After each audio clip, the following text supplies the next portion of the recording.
दृष्टि डालनी है और क्या। कोई प्राप्त करना थोड़ी है माँ को, माँ की तो गोदी में ही है हम। ऐसे ही हम सब परमात्मा में, और परमात्मा हम में हर समय ओतप्रोत है। वो संतों ने कहा है कि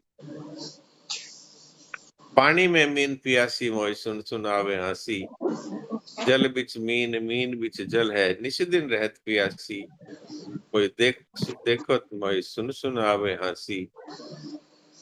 आत्मज्ञान बिना नर भटके, कोई मथुरा कोई काशी, पानी में मीन पियासी मोय देखत आवे हंसी, मोय सुन सुन आवे हंसी। अगर ये बात हमारे समझ में आ जाए तो अभी अभी भगवत प्राप्ति हो सकती है, इसमें कोई संदेह की बात नहीं। बात इतनी है कि हमारी उत्कट चाहना किसकी है। अगर संसार की है तो करते रहो चाहना, मिलेगा नहीं, मिल गया तो टिकेगा नहीं। और अगर परमात्मा की उत्कट अभिलाषा यानी एकमात्र एक लालसा मन में धारो, तो फिर काम बना वही है। क्योंकि भगवान को तो बनाना नहीं है, कहीं से लाना नहीं है, वो तो हमारी दृष्टि उनसे हट करके विमुख हो गए हम। तो इससे भगवान खुद कहते हैं, सन्मुख होई जीव मोई जब ही, जन्म कोटि अगनाशई तब ही। तो सबसे बड़ा अग क्या है, सबसे बड़ा पाप क्या है कि भगवान से विमुखता। तो अनादिकाल से जो हम भगवान से अपने आप को विमुख पाते हैं, दूर पाते हैं, तो वो तत्काल मिट जाती है, क्योंकि वो तो पहले से है। संसार की वस्तुओं को प्राप्त होने के लिए समय की भी आवश्यकता है, उद्योग की भी आवश्यकता है, प्रारब्ध की आवश्यकता है। फिर मिल भी जाए तो बिछड़ जाते हैं, सदा रहते नहीं। और भगवान है, वो कभी बिछड़े ही नहीं। पर हमने कह दिया कि शरीर मैं हूँ, शरीर मेरा है। इसकी जगह पर मैं भगवान का हूँ, भगवान मेरे हैं, इसको स्वीकार कर लिया जाए तो तत्काल ही परमात्मा की प्राप्ति हो जाती है। और अपने स्वरूप की प्राप्ति तो करने की किसी को भी आवश्यकता ही नहीं है। किसको पता नहीं है अपने होनेपन का, किसको अनुभव नहीं है अपने होनेपन का। कौन माला फेरता है, मैं हूं कि नहीं हूं, मैं हूं कि नहीं हूं, कहीं मैं भूल न जाऊं। तो अपने होनेपन के रूप में भगवान स्वयं हमें हर समय प्राप्त है। तो ये कर्ण निरपेक्ष शैली की बात हुई। अब टीका के संबंध में महाराज जी ने ये बात कही है कि शुरू शुरू में गीता का भक्ति योग लिखवाया गया, उसके बाद में कर्मयोग लिखवाया गया, उसके बाद में गीता का ज्ञान योग। इस तरह से अलग अलग खंडों में छोटी छोटी पुस्तकें प्रकाशित हुई। और फिर ये 17वें अध्याय 18वें अध्याय को गीता की संपत्ति और श्रद्धा के रूप में, और फिर उसके बाद 10वें अध्याय 11वें अध्याय विभूति और विश्वरूप दर्शन योग नाम से, और 6ठे अध्याय की व्याख्या गीता का ध्यान योग, और फिर पहले दूसरे अध्याय की व्याख्या अंत में गीता का आरंभ नाम से प्रकाशित हुई। इस तरह से फिर इन सब पुस्तकों को संशोधित और परिवर्तित करके साधकों की सुविधा की दृष्टि से और एक बड़े ग्रंथ के रूप में छाप दिया गया, जो आज हमारे सामने साधक संजीवनी माता के रूप में प्रकट है। और इसमें महाराज जी ने एक तरह से आशीर्वादात्मक रूप से ये बात कही है कि कर्म ज्ञान वैराग्य और भक्ति के रस से परिपूर्ण इस करुणामयी साधक संजीवनी माता की भली भांति उपासना की जाए, अर्थात मनन करें और अर्थ समझें गहराई से, तो ये भगवान श्री कृष्ण की कृपा प्रदान करने वाली है। तो ये हमारे लिए ये आशीर्वादात्मक ग्रंथ है। और महाराज जी ने बहुत ही एक प्रकार से नम्रता पूर्वक ये बातें कही है कि भाई मैंने तो अपनी तरफ से ये कोशिश की है कि भाई, हालांकि मेरे ये उन्होंने नम्रता से ये बात कही है कि भगवत गीता का अर्थ तो बहुत गंभीर है, मेरी भुवन बुद्धि है वो इस तक नहीं पहुंच सकती, फिर भी जैसा मुझे निर्विवाद रूप से समझ में आया वैसा साधकों की सेवा में रखा गया है। तो ऐसे ये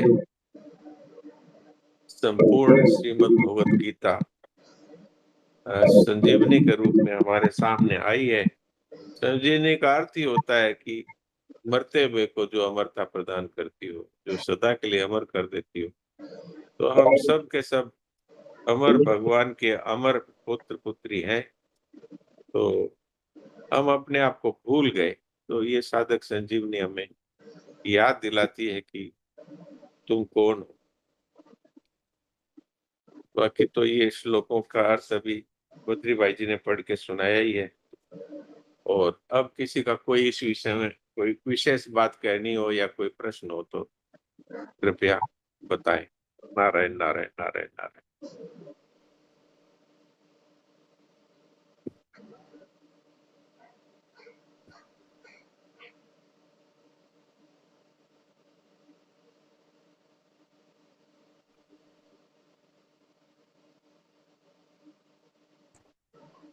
नारायण नारायण। नारायण जी बोलिए देवा जी। डॉक्टर साहब थोड़ा सा आसक्ति और राग एक ही चीज है कि फर्क है ना कुछ? आसक्ति राग एक बिल्कुल एक ही चीज है। और इसको सरल भाषा में कहें तो आकर्षण। ठीक है जी। संसार में आकर्षण, रुपया अच्छा लगता है, मान अच्छा लगता है, भोग अच्छे लगते हैं। राग आसक्ति आकर्षण एक ही बात है। वाह जी वाह, एक ही ठीक है। बात है, बिल्कुल एक ही। जी धन्यवाद। नारायण नारायण। प्रणाम प्रणाम। राधे राधे। मेरे राधे मन में राधे। मेरे मन में एक प्रश्न आया है। जैसे गीता हाँ में कहा गया है जगह जगह कि हमें भोग और संग्रह से दूर रहना है। तो हाँ पर जी। जैसे जैसे हम गृहस्थी में रहते हैं, जैसे गृहस्थी में है तो वहां तो हमें रुपयों का भी संग्रह करना पड़ेगा हमें अपने परिवार लोगों के लिए। और उनके साथ में रहेंगे तो वो जैसे रहेंगे हमें उस तरह का साथ में रहेंगे, उसी हिसाब से रहना भी पड़ेगा। तो इस हाँ स्थिति में हम भोग और संग्रह का त्याग कैसे कर सकते हैं? आप बताइए, राजा जनक है, उनसे ज्यादा अपने पास भोग और संग्रह है क्या? जी नहीं। मतलब तो पैसे रखते हुए पैसे तो पे राजा मतलब राजा राजा जनक कोई आसमान से थोड़ी उतरे थे, वो भी हमारी तरह ही एक जीव आत्मा थे और जीव से ही उन्होंने परमात्मा की प्राप्ति की है। और वो पर ऐसे वो बड़े तो ब्रह्म ज्ञानी हो गए कि अष्टावक्र जी जैसे महाज्ञानी को भी उन्होंने उपदेश दिया। तो बात पर क्या है कि जरूरत के लिए वस्तुओं का गृहस्थ के लिए रखना ये वर्जित नहीं है। लेकिन उसको मेरा मानना, उसमें ममता करना और बढ़ता रहे इसकी कामना करना, इसकी मनाही है। और सेठ जी ने, श्री जयदयाल जी गोयंदका जी ने व्यापार किया था, रुपए भी रखते थे और गृहस्थ थे।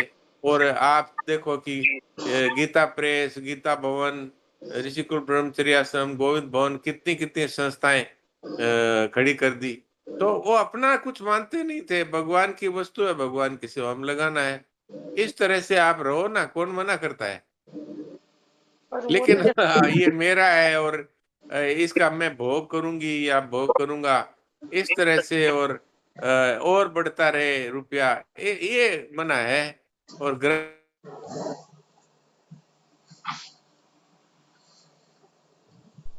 यहाँ तक कि आपको गृहस्थ में रहते हुए पति पत्नी के संबंध भी कर्तव्य की दृष्टि से रखने पड़ते हैं।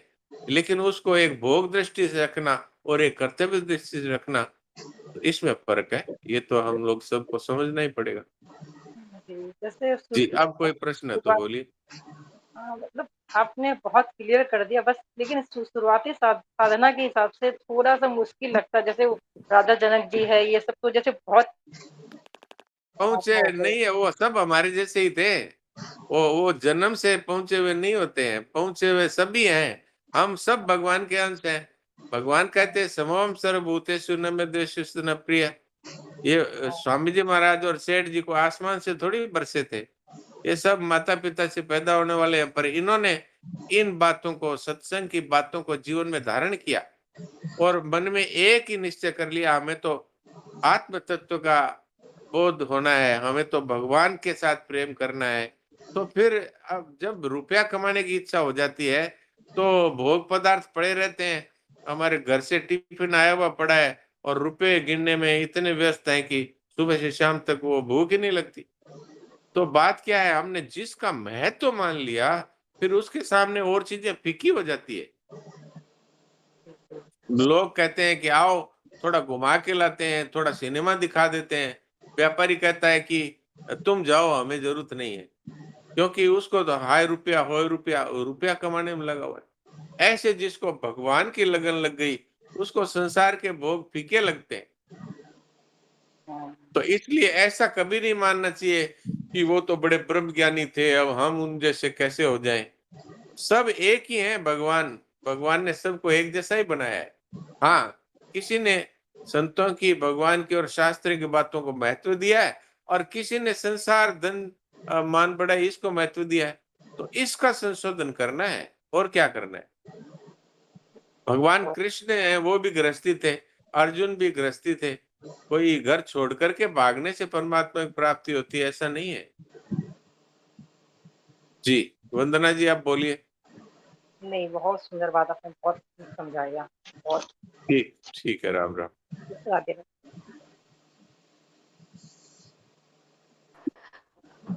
जी नारायण नारायण डॉक्टर भाई जी। कल नारायण। नीतू बोल रही हूँ, कल हमारी बात हुई थी वही कारण सापेक्ष से लेकर। तो अभी जी तक जो मैं समझ रही थी ना, शायद ऐसे समझ रही थी कि कर्म योग मतलब जिसमें भी करणों का यूज होता है, मतलब जैसे अपना शरीर वगैरह हाँ जी। योग में, तो वो करण सापेक्ष होता है। तो मैं कर्म योगों को भी करण सापेक्ष समझ रही थी।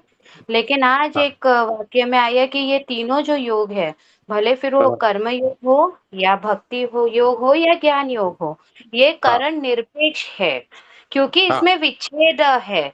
तो मतलब हम जो अभी कर रहे हैं, कुछ भी कर रहे हैं, और आपने कल यही बताया था कि तीनों तो एक साथ ही चलते हैं, लेकिन एक की प्राधान्यता रहती है। तो हाँ जी। हम हाँ अगर परमात्मा मार्ग पे लग गए, इसका मतलब हम करण निरपेक्ष ही कर रहे हैं, भले उसमें जी, ये उपकरणों का यूज हो रहा है ना। बिल्कुल समझ अलग मान के कर रहे तो बिल्कुल। ठीक समझ रही हूँ देखिए, ना मैं। अब कर्मयोग में एक साधारण सी बात मैं आपको बताने की कोशिश करता हूँ कि आप कर्मयोग का मूल है सेवा, यानी काम आ जाओ कुछ मत चाहो, ये कर्मयोग है। तो काम आप आते हैं स्वयं, या कि हाड़ मांस चमड़ी मलमूत्र काम आते हैं, या ये जो मलमूत्र के बने हुए हाथ पांव ये काम आते हैं, कि आप स्वयं काम आते हैं। स्वयं ना, बताइए। स्वयं। तो स्वयं काम आते हैं।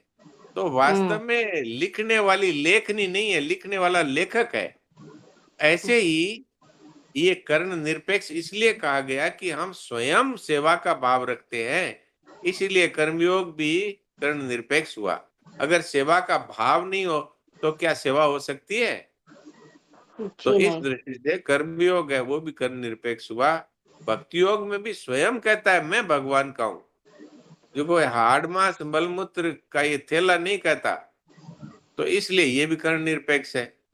और ज्ञान योग तो कर्ण निरपेक्ष है ही, क्योंकि उसमें तो अपने स्वरूप की जो वास्तविक स्थिति है उसको जान जाता है कि मैं ये हाड़ मांस मलमूत्र का थैला नहीं हूं, इसको जानने वाला हूं। तो इस दृष्टि से तीनों योगी कर्ण निरपेक्ष है। पर हाँ, किसी की अगर यही रुचि है कि मैं तो ध्यान पाठ पूजा इत्यादि से ही भगवान को रिझाऊंगा, तो भगवान कृपा करके उसको भी दर्शन देते हैं। जैसे ध्रुव जी चले गए थे, राजपाट की इच्छा से निकले थे, और फिर इतना तप किया कि भगवान स्वयं पधारे, और तो फिर कहा जाओ राज्य करो। महाराज आपके दर्शन हो गए, अब राज्य की इच्छा नहीं है। नहीं नहीं, ये मेरी आज्ञा है, जाओ। तो बात क्या है कि कर्ण सापेक्ष शैली से भी यदि कोई भगवान की खोज करने निकलता है, तो भगवान की कृपा से उसको भी भगवान की प्राप्ति हो सकती है, पर उसमें समय लगता है, और इसमें तत्काल प्राप्ति होती है। जी। जी धन्यवाद। नारायण नारायण भाई जी। नारायण नारायण। नारायण।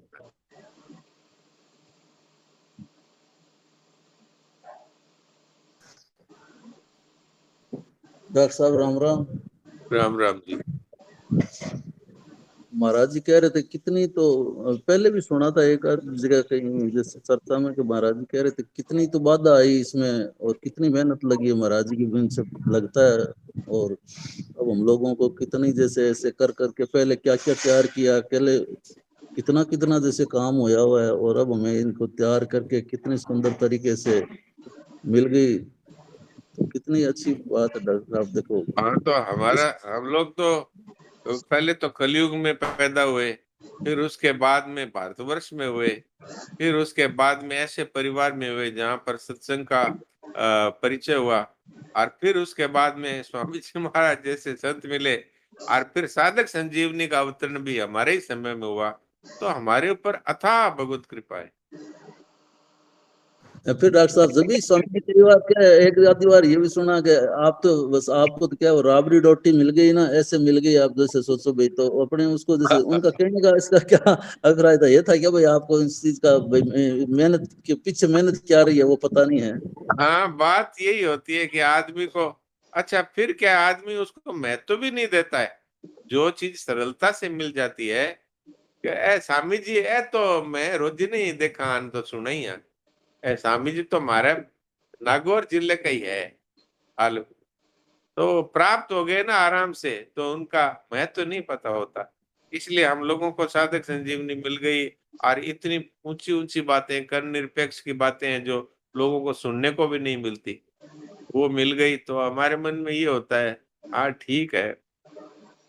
तो वास्तव में आपका कहना ठीक है, अति परिचयाद अवज्ञा, ये शास्त्रों में आया है। जी। डॉक्टर साहब इसका क्या अभिप्राय? महाराज जी क्यों कह रहे थे, इसमें बीच में आया था कि इतने नए नए भाव आ रहे थे, बाढ़ सी आ रही थी भावों की।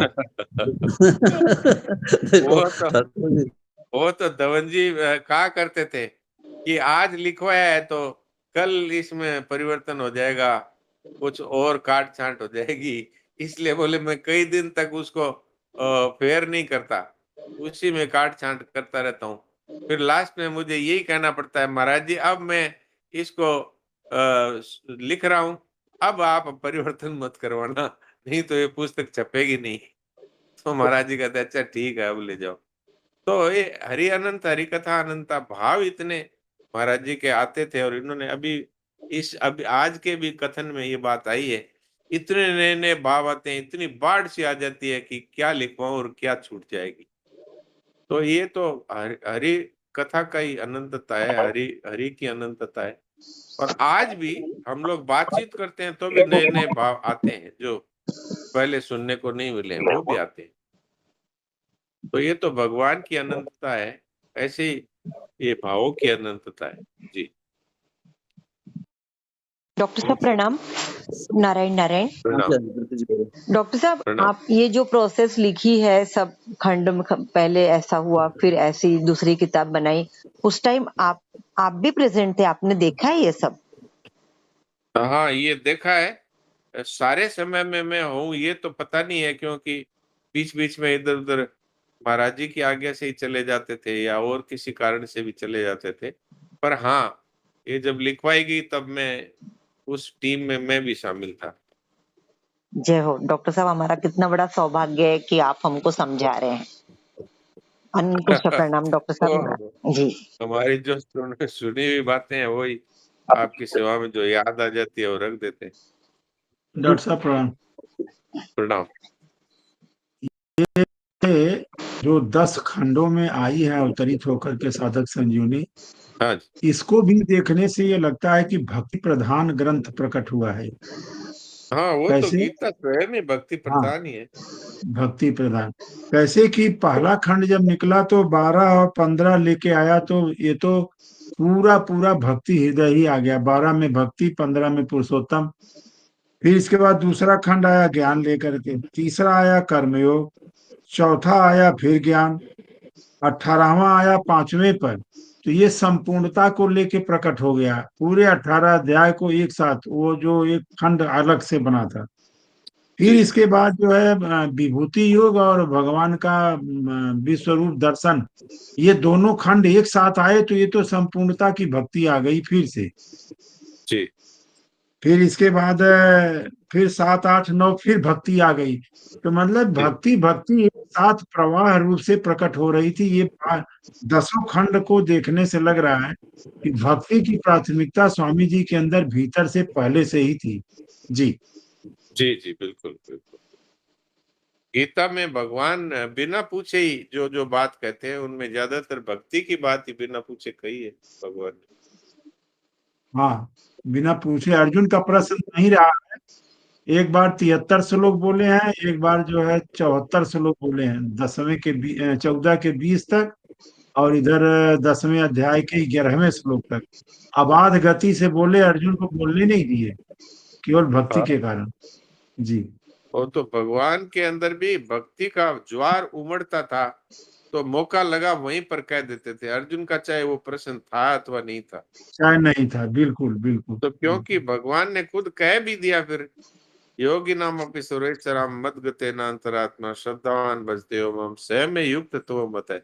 योगियों में सबसे उत्तम वही है जो भक्ति योगी है। डॉक्टर साहब, एक प्रश्न मेरा व्यक्तिगत है। हाँ बोलिए। व्यक्तिगत प्रश्न ये है कि स्वामी जी के वाणी में कई बार हमने सुना है कि देखो, शादी भले नहीं हुई लेकिन बारात में तो गए ही हैं। तो तो ऐसे ही हर प्रकरण में लगभग भगवत कृपा से आपको सानिध्य मिला है रहने के लिए। तो थोड़ा सा एक जिज्ञासा व्यक्तिगत है कि संसार की तरफ आकर्षण होता है तो स्वयं तो जा रहा है प्रारब्धवश या संचित कर्मों के अनुसार जा रहा है, या वर्तमान आकर्षण देख के भाग रहा है, लेकिन उसमें करण सापेक्षता जरूर रहती है और बंधन भी रहता है। लेकिन अगर हमको भगवान की तरफ चलना है तो उसमें किसी की आवश्यकता नहीं है। जैसा कि आज हम लोग साधन की दोनों शैली दर्शन किए हैं, कर्म निरपेक्ष में, तो इसमें केवल अपनी उत्कट अभिलाषा, लगन, तितिक्षा, इसी की बात कर रहे हैं। और ये हम लोगों को साधक संजीवनी के पारायण में शामिल होने के बाद अनुभव में हो रहा है कि अब उत्कट अभिलाषा तो बन रही है, या कितने भाई बहनों की बनी भी होगी। तो ये करण निरपेक्ष वाले पे कोई अपना अनुभव आप रखिए कि कैसे उत्कट अभिलाषा और तेजी से बढ़ गया। ये तो मैंने आपको एक बार महाराज जी के साथ प्रश्नोत्तर था, वो मैंने बताया ही था। हाँ, कि हम, मैं और महाराज जी अकेले बैठे थे कमरे में, तो कोई नहीं था। तो मैंने ये कहा, महाराज जी आप कहते हैं कि परमात्मा की प्राप्ति तत्काल हो सकती है, तो आप भी बैठे हैं, मैं भी बैठा हूँ, मुझे वो तत्काल प्राप्ति बताइए, तो मुझे चाहिए। तो महाराज जी ने कहा, अच्छा तो सुनो, जहां पर तुम अपने आप को मैं करके मानते हो वहां पर भगवान है, बस अभी अभी मुक्त हो। जय हो, जय हो, जय हो। बात इतनी है, बात इतनी अहम है तो संसार है, और वह अहम का समाप्ति हो जाए तो वासुदेव सर्वम भगवान ही है, और कुछ है ही नहीं। भगवान खुद कहते हैं कि मैं अकेला ही सब कुछ बन गया। तो भगवान ही सब कुछ बन गए, तो अब आप कहाँ रह गए? आप अपने आप को मानते हैं, वहां भी तो वासुदेव ही है। तो वासुदेव यानी अहम का वासुदेव के रूप में प्रकट हो जाना ही तो भगवत भक्ति है, वही तो जीवन मुक्ति है। जीते जी परमात्मा की प्राप्ति, इसी का नाम है। इसमें मैंने क्या अभ्यास किया? महाराज जी ने कह दिया और मैंने कहा हाँ बिल्कुल ठीक है। तो इसमें कोई अभ्यास नहीं है, ये कर्म निरपेक्ष शैली है। एकदम नहीं, वो बहुत सही कह रहे हैं। क्या कहते हैं कि ढूंढा तुझे सारे जहां में, पाया पता तेरा नहीं, जब पता तेरा लगा तो अब पता मेरा नहीं, मैं गायब। ये मैं ही तो संसार है, मैं ही संसार है। जब तक मैं है तब तक आप घूमते रहो इसी संसार में, आते रहो जाते रहो, और जब इसकी जगह परमात्मा है बस हो गया। मैं तो चुप साधन का भी एक सरल तरीका भक्ति योगियों के लिए भी कहा करता हूँ कि अगर किसी को चुप साधन करना है तो बड़ा सरल उपाय है, आत्म संस्थम मना कृत्वा न किंचित अपि चिंतेत। ये तो छठे अध्याय के 25वें श्लोक में भगवान ने शनै शनै रूपरमेत बुद्ध्या धरती गृहीते आत्म संस्थम मना कृत्वा न किंचित अपि चिंतेत, यहाँ पर ये चुप साधन बताया है। तो इसमें आत्म संस्थम मना कृत्वा का यहाँ तात्पर्य है कि मन बुद्धि शरीर इंद्रिय सबसे अपना संबंध तोड़ करके आत्म स्वरूप में अपनी स्थिति का अनुभव कर लो, और फिर कुछ भी चिंतन मत करो। और अगर भक्ति योग की दृष्टि से देखा जाए, हालांकि ये भी भक्ति योग में बताया गया ध्यान योग, तो वासुदेव सर्वम का यदि आप अभी अभी स्वीकार कर ले कि जो चिंतन अभी आएगा वो भी वासुदेव है, और जो मन में आएगा वो मन भी वासुदेव है, और जो चिंतन करने वाला है वो भी वासुदेव है, चिंतन में आने वाला जो कुछ है सब वासुदेव है, और वासुदेव के सिवाय न मैं है, न तू है, न ये है, न ये वो है, केवल एक वासुदेव ही है। इसके बाद कुछ भी न चिंतन करे न क्रिया करे, तो तत्काल ही मनुष्य की स्थिति है वो परमात्मा में हो जाती है, अर्थात वो स्वयं नहीं रहता, केवल भगवान ही रह जाते हैं।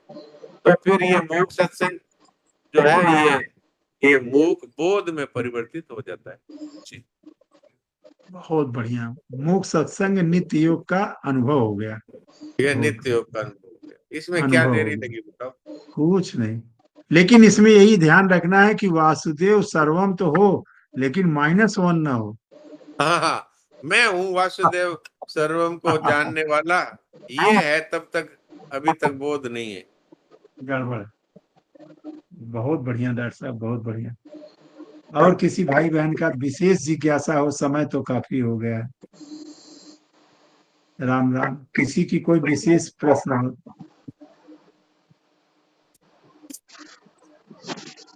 सब प्रश्न हो गया डॉक्टर साहब? ठीक है साहब। हाँ, डॉक्टर साहब प्रणाम। प्रणाम। प्रणाम, बोलिए हाँ दयामन जी। जी, ये मैं की जगह भगवान। जी। मैं नहीं, तू नहीं, ये नहीं, वे नहीं, हाँ, सब भगवान ही भगवान। भगवान वासुदेव। बस बोलो सर। जी बस बिल्कुल। बहुत बढ़िया विश्लेषण हो गया डॉक्टर साहब, बहुत बढ़िया। ये कर्म निरपेक्ष बात चली ना, तो ये कर्म निरपेक्ष है। हाँ, इसमें कोई साधन नहीं है, अभ्यास नहीं है, लंबे समय की आवश्यकता नहीं है, परिश्रम नहीं है, और बुद्धि से याद रखने की जरूरत नहीं है। आप बताइए कि अपने होनेपन को क्या हम बुद्धि से याद रखते हैं कि बोलने जाऊं कि मैं हूं कि नहीं हूं? बस भूल इतनी है कि शरीर सहित अपने आप को नाम और रूप और रीन के साथ मानता है, और अब समझ में आ गया कि ये सब वासुदेव है और कुछ है ही नहीं। तो बस हो गया, वहीं पे जन्म मरण का अंत हो गया। जीते जी मरने के बाद भगवत धाम में जाएंगे, वो नहीं है यहाँ। अभी अभी भगवत धाम की प्राप्ति। ये साधन की 2 शैलियां जो लेख लिखा गया है, इसको पढ़ने, सुनने, समझने से साफ साफ दिख रहा है कि स्वामी जी का साक्षात अनुभव है। ये कोई क्रिया साध्य नहीं है, केवल अनुभव है स्वामी जी का। बस इसको मान लेना है कि बात तो यही सही है। जी।